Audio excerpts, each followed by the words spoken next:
कहानी शुरू करने से पहले जो चैनल पे नए हैं प्लीज़ चैनल को सब्सक्राइब कर देना और वीडियो पे लाइक शेयर कमेंट्स करना मत भूलना। कहीं आपका दिमाग तो खराब नहीं हो गया है या फिर आपको सदमा लग गया है या फिर आप मेरे लिए कोई साजिश करना चाहते हैं, इसलिए ऐसी बहकी बहकी बातें कर रहे हैं। डैनियल के कुछ बोलने से पहले रोज़ फ़ोन उठाकर दिलेर से गुस्से के साथ बोली।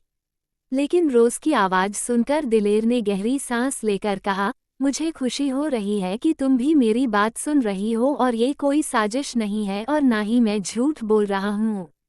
मैं दिल से चाहता हूँ कि तुम अब हमारे घर में आ जाओ। मैं खुद तुम्हारी और डैनियल की शादी करवाऊंगा और सबसे बड़ी बात, मैंने तुम्हें एक्सेप्ट कर लिया है। क्योंकि मैं अपने होने वाले वारिस और चिराग को अब कभी दूर नहीं करना चाहता। इसलिए मैं तुमसे रिक्वेस्ट कर रहा हूँ, प्लीज़ डैनियल को लेकर वापस से घर में चली आओ, क्योंकि तुम्हारा बचपन भी इसी घर में बीता है और मैं चाहता हूँ मेरे पोते या आने वाली पोती जो भी हो, उसका भी बचपन और जवानी हर एक पल यहीं पर बीते। मैं दादा बनने पर बहुत ही ज़्यादा खुश हूँ, क्योंकि मैक्स ने भी आज तक मुझे दादा नहीं बनाया। आज तक वो आवारागर्दी करता है, पर डैनियल ने मुझे हमेशा से अलग तरह की खुशी दी है और मैं इससे बहुत ज़्यादा खुश हूँ। ये कहकर दिलेर चुप हो गया। तो वहीं ये सारी बातें सुनकर रोज़ ने एक्साइटमेंट के साथ कहा, क्या आप वाकई मेरी और अंकल की शादी करवाएंगे? इसके जवाब में उधर से आवाज़ आई, हाँ बिल्कुल, जाहिर सी बात है तुम मेरे खानदान के चिराग को जन्म दोगी, तो बिना किसी रिश्ते के तो नहीं रह सकती ना। मैं खुद तुम दोनों की शादी करवाऊंगा। रोज़ ने ये सुनते ही अब खुशी के साथ कहा, ऑलराइट, फिर तो मैं कल ही उस घर में आऊंगी। पर तभी डैनियल ने गुस्से से उसके हाथ से फ़ोन लेते हुए कहा, ये सब क्या है? क्या तुम पागल हो गई हो? सिर्फ शादी की वजह से तुम ऐसी बातें बोल रही हो। इसके जवाब में मुंह बनाकर रोज़ ने कहा, आप तो मुझसे शादी अपने मन से करेंगे नहीं। अगर दिलेर अंकल मेरी शादी करवा रहे हैं तो क्या प्रॉब्लम है? मुझे कोई दिक्कत नहीं है। कल हम दोनों विल्सन पैलेस जाएंगे और अब तो उन्होंने हमें एक्सेप्ट कर लिया है, तो हमें फिक्र करने की कोई ज़रूरत नहीं है। लेकिन डैनियल ने सर्द आवाज़ में कहा, अभी मैं किसी पर यकीन नहीं कर सकता, खासकर तुम्हें लेकर तो बिल्कुल भी नहीं। इसलिए तुम यहाँ सेफ हो, वहाँ सेफ नहीं हो। तभी दिलेर ने कहा, डैनियल ये तुम कैसी बातें कर रहे हो? क्या तुम्हें अपने ही बाप पर यकीन नहीं है? जब से मैंने सुना है कि मैं दादा बनने वाला हूँ, खुशी से पागल हो गया हूँ। यहाँ तक कि मैंने अलेक्सा को भी घर से बाहर निकाल दिया। वो भी इसलिए क्योंकि मैं तुम दोनों को इस घर में लाना चाहता हूँ और तुम अपने ही बाप पर शक कर रहे हो। जिस घर की बात कर रहे हो, उस घर में तुम बड़े हुए हो, तुम्हारा बचपन बीता है और जवानी में भी रहे हो। इसलिए इस घर को कभी गलत कहने की कोशिश मत करना। ये सुनकर डैनियल ने अपने हाथों की मुट्ठियां बना ली। तो वहीं रोज़ ने भी तुरंत कहा, एग्जैक्टली अंकल, मुझे लगता है कि डैनियल अंकल का दिमाग घास चरने चला गया है, इसलिए ये ऐसी बातें कर रहे हैं। आप फिक्र मत कीजिए, अगर आपने उस चुड़ैल आंटी को वहाँ से बाहर निकाल दिया है तो मैं कल ही अंकल के साथ उस घर में आऊँगी। मैं बहुत ज़्यादा खुश हूँ। फाइनली आपने हमें एक्सेप्ट कर लिया। अब डैनियल अंकल को भी कोई प्रॉब्लम नहीं होगी। दिलेर ने खुशी के साथ कहा, तुम्हारा स्वागत है बेटा, तुम बस जल्द से जल्द घर में आ जाओ। मैं बता नहीं सकता, मैं बहुत ज़्यादा खुश हूँ। जिसके साथ ही कॉल कट हो गया। कॉल कट होते ही डैनियल गुस्से से अपनी जगह से खड़े होकर बोला, कहीं तुम पागल तो नहीं हो गई हो? ये क्या प्रॉमिस कर दिया तुमने? लिसन, मैं वहाँ नहीं जाने वाला और ना ही तुम्हें जाने दूंगा।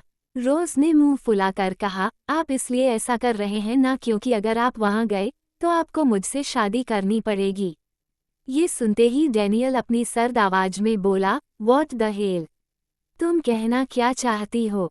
इसके जवाब में रोज़ ने अपना सर हिलाते हुए कहा, जो भी कह रही हूँ बिल्कुल सच कह रही हूँ।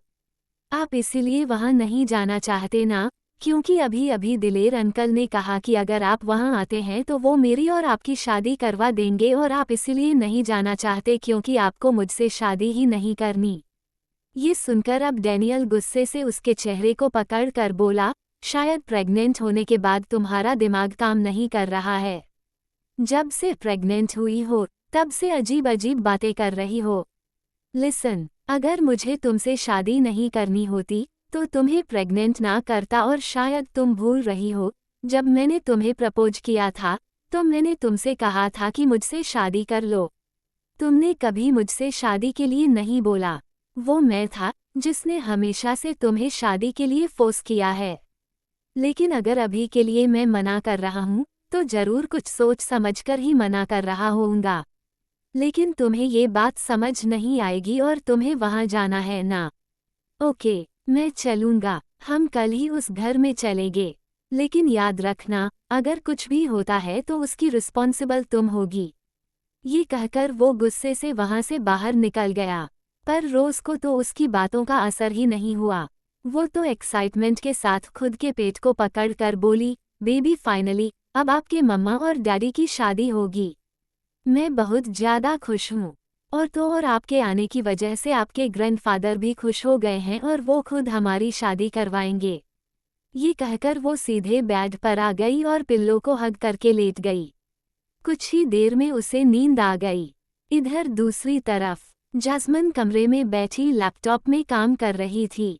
तभी कमरे का दरवाजा खुला तो जैस्मिन बिना देखे बोली, मॉम मैंने दूध ऑलरेडी पी लिया है, प्लीज़ अब मुझे कोई दूध मत दीजिएगा। पर तभी उसके कान में आवाज गई, पर मैंने तो अभी तक कुछ भी नहीं दिया, मुझे पीना है, क्या तुम मुझे पिलाओगी? ये सुनते ही अचानक से जैस्मिन की आंखें बड़ी हो गई और उसने तुरंत सर ऊपर उठकर देखा तो मोक्ष दरवाजा बंद करके अंदर की तरफ आ रहा था। मोक्ष को देखकर जैस्मिन जल्दी से बोली, आप यहाँ क्या कर रहे हैं और आप क्यों बार बार यहाँ चले आते हैं? क्या आप पागल हो गए हैं? जब देखो तब मुंह उठाकर कहीं भी चले जाते हैं। ये सुनकर मोक्ष उसके करीब आते हुए बोला, शट अप, मैं कहीं तो नहीं गया हूँ ना, मैं तो सिर्फ तुम्हारे पास ही आया हूँ और वैसे भी तुमने अभी कुछ पीने की बात की है। सच कहूँ तो मैंने भी कुछ नहीं पिया है और पीना चाहता हूँ। ये कहकर वो उसके करीब आया और उसकी गर्दन को चूमने लगा। वो उसके बालों को पकड़ते हुए कहा, प्लीज़ ऐसा मत कीजिए, मुझे फील होता है।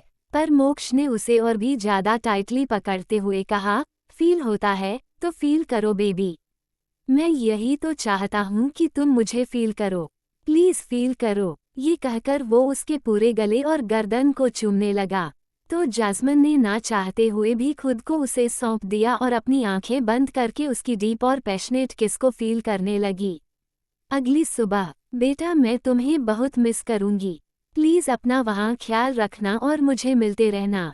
तुम्हें पता है ना कि अब तुम अकेली नहीं हो, तुम्हारे पेट में एक नन्ही सी जान पल रही है जिसका तुम्हें अच्छे से ख्याल रखना है। सोना जी ने प्यार से रोज़ को गले लगाते हुए कहा तो रोज़ ने स्माइल के साथ कहा, हाँ मुझे अच्छे से पता है कि मुझे इसका ख्याल रखना है और वो कोई जेल नहीं है।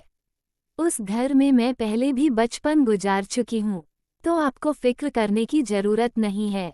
ये सुनकर सोना जी ने अपना सिर हिला दिया।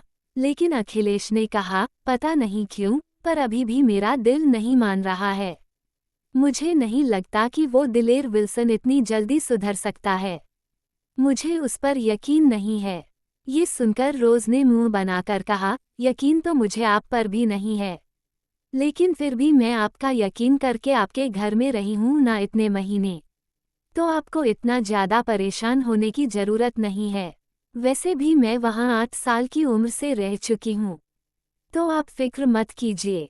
ये सुनकर अखिलेश ने अपनी आंखें छोटी करते हुए कहा, इस लड़की के पास हर एक बात का उल्टा जवाब होता है। रोज़ ने अपने दांत दिखाते हुए कहा, तो क्या करूं? उल्टे जवाब देने में ही मजा आता है। तभी कार की आवाज़ सुनाई दी, जिसे सुनकर जल्दी से रोज़ ने कहा, जैस्मिन से कह देना कि वो मुझसे मिलने विल्सन पैलेस आ जाए, क्योंकि वो सुबह सुबह कॉलेज के लिए चली गई है, तो मैं उससे वहीं मिलूंगी। अब मैं जा रही हूँ, अंकल आ चुके हैं। अखिलेश और सोना ने अपना सर हिलाया। रोज़ सीधे बाहर निकल गई, लेकिन अखिलेश उसे जाते देख खुद से बोले, पता नहीं क्यों पर मेरा दिल बोल रहा है कि कुछ ना कुछ गड़बड़ होगी। सोना भी थोड़ा बेचैन होकर बोली, हाँ मुझे भी ऐसा ही लगता है। पर अगर वो इतनी खुश है और उसे यकीन है कि वो बचपन से वहाँ पर रही है, तो मुझे नहीं लगता कि कुछ होगा, और सबसे बड़ी बात डैनियल तो वहाँ उसके साथ ही रहेगा ना। अखिलेश गुस्से से बोले, डैनियल सारा दिन नहीं रहेगा।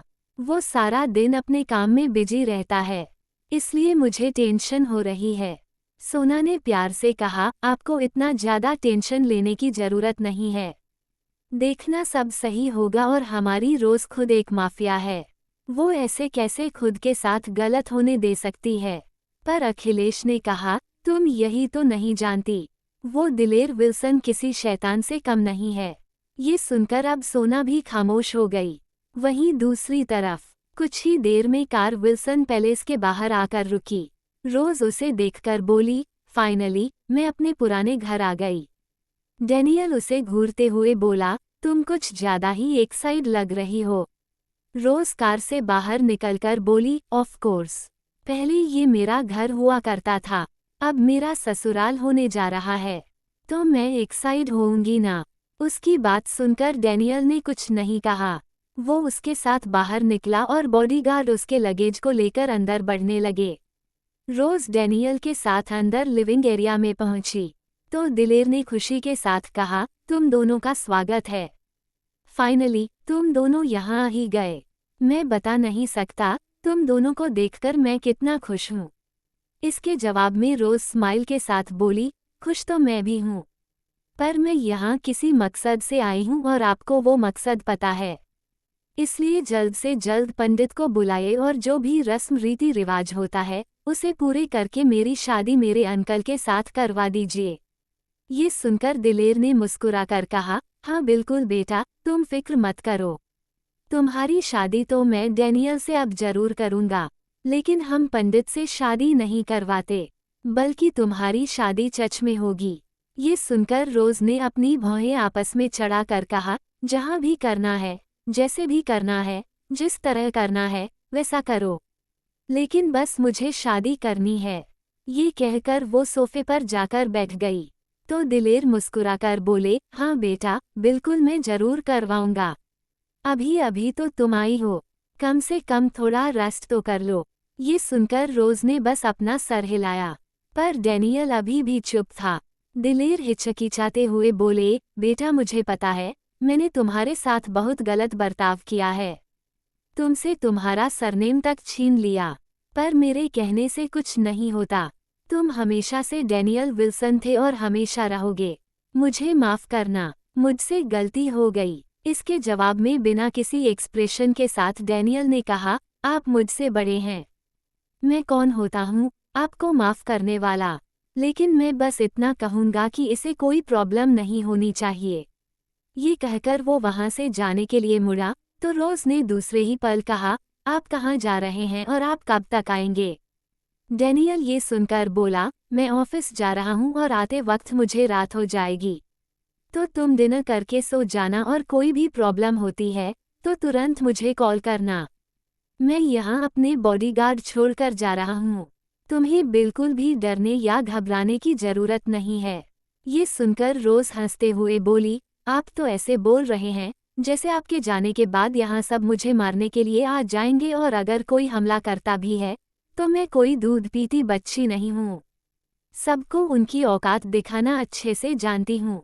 आप बेफिक्र होकर जाइए। डैनियल ने बस अपना सर हिलाया और वो वहाँ से निकल गया। इधर रोज चुपचाप बैठी अपना फ़ोन चलाने लगी तो दिलेर उसके पास आते हुए बोले, बेटा तुम्हें कुछ खाना है? प्रेगनेंसी में तुम्हें क्रेविंग हो रही होगी। मैं अपने इंटरनेशनल शेफ को बोल देता हूँ तुम्हारी पसंद का खाना बनाने के लिए। इसके जवाब में रोज ने कहा, नहीं, फिलहाल के लिए मुझे सिकनेस फील हो रही है, तो मुझे सोना है। ये सुनकर दिलेर ने कहा, मैं तुम्हें अभी नौकरों के साथ कमरे में भेजता हूँ।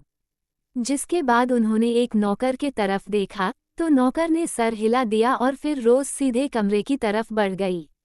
इधर एक अनाथालय के बाहर कार रुकी। उस कार से डैनियल अपने कोट को ठीक करके बाहर निकला और अनाथालय के अंदर जाने लगा। वो अनाथालय काफी ज्यादा पुराना था। डैनियल की एक्सप्रेशंस बढ़ते कदम के साथ डार्क होते जा रहे थे। वो वहां के कैबिनेट ऑफिस में पहुंचा और अंदर कदम रखते ही मोक्ष मौजूद था। मोक्ष उसे देखते ही बोला, डैनियल वो यहाँ पर है। डैनियल ने अपने हाथों की मुट्ठियां बना ली और दूसरी तरफ देखने लगा तो एक बहुत ही बुरी औरत सोफे पर चुपचाप